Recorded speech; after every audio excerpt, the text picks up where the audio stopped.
everybody to a brand new video. This is your friendly neighborhood, SirGastalot. Once again I've been grinding on my studio and I think it's really starting to look professional, so that's a big plus. Anyways guys, do you remember when being a vegetarian was still a thing? Well, it's gotten worse. It's all about being a vegan nowadays. And you might be wondering, well SirGastalot, what's the difference between a vegan and a vegetarian? The difference is that a vegan doesn't use any type of animal product, and a vegetarian still does. Now, as confusing as it may sound, I'm going to leave it at that. I think we all know somebody who's a vegan, and I'm not saying that's a bad thing. It just becomes a bad thing when they're all up in your face about it. You all know the questions. Why are you even eating meat? Don't you care about the environment? What about all those poor animals? Do you really expect me to sit in my room thinking about all the animals I've eaten and have a sad yank every now and again? Fuck no. I want some goddamn bacon with my eggs when I wake up. I don't want none of that seaweed bullshit. Of course, you also got the normal vegans, and if they didn't tell you they were vegan, you probably wouldn't ever have found out. Sure, they'll tell you when you get to know them, but other than that, they're just like you and me.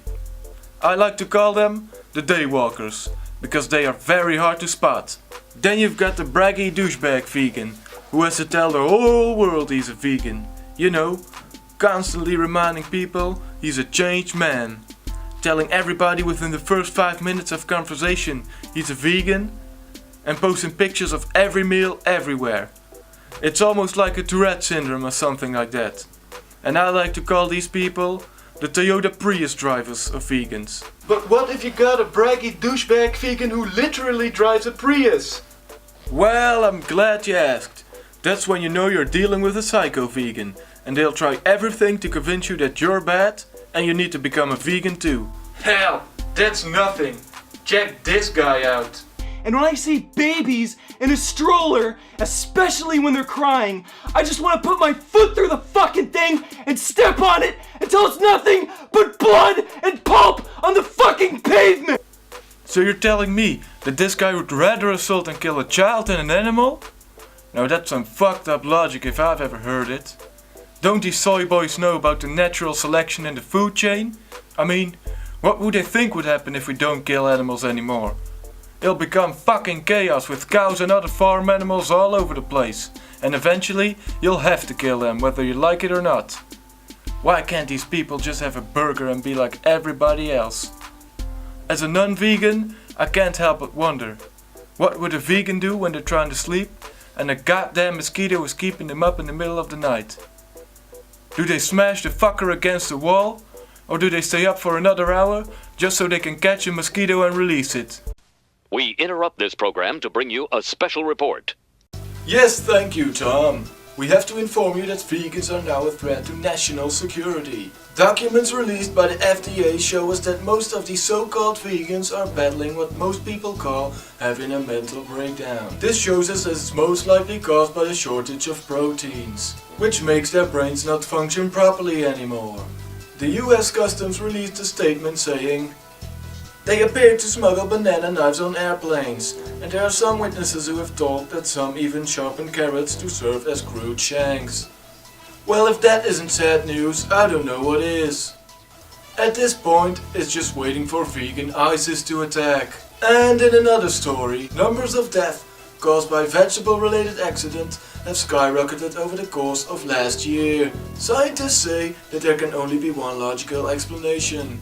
Well, if you look at the number of deaths caused by vegetable-related accidents, and you compare it to the people that have decided to go vegan, you can clearly start to see a pattern. And the further we go on the chart, the clearer it becomes. As you can see here in December of 2017, the number of new vegans is at its peak, and so are the deaths caused by vegetable-related accidents. So to call this a coincidence would be utterly stupid. And remember, Hitler didn't eat any animals, and you don't want to be like Hitler now, do you? Well folks, looks like we're in a bit of a pickle. Alright Tom, back to you. That was the video guys, I hope you've enjoyed it. If anybody feels offended, I suggest you get one of these. They really helped me out after my last video with Steve. And if there's anything you'd like to see me make a video about, please leave it in the comment section down below. I was thinking about maybe starting a gaming channel, but then again, I don't game that much. I want to give a shout out to my friend Big Bobby. He puts a lot of time and effort in his videos and they always crack me up, so please check him out. Follow me on Twitter and Facebook for the latest SirGastalot updates. And if you haven't already, please subscribe to the channel. If you could leave a like on this video, that'll be greatly appreciated, because I think I'm going to get a lot of vegan dislikes on this one. Anyways guys, I'm off to my new job as a cab driver, and I'll see you later. Peace, peace guys.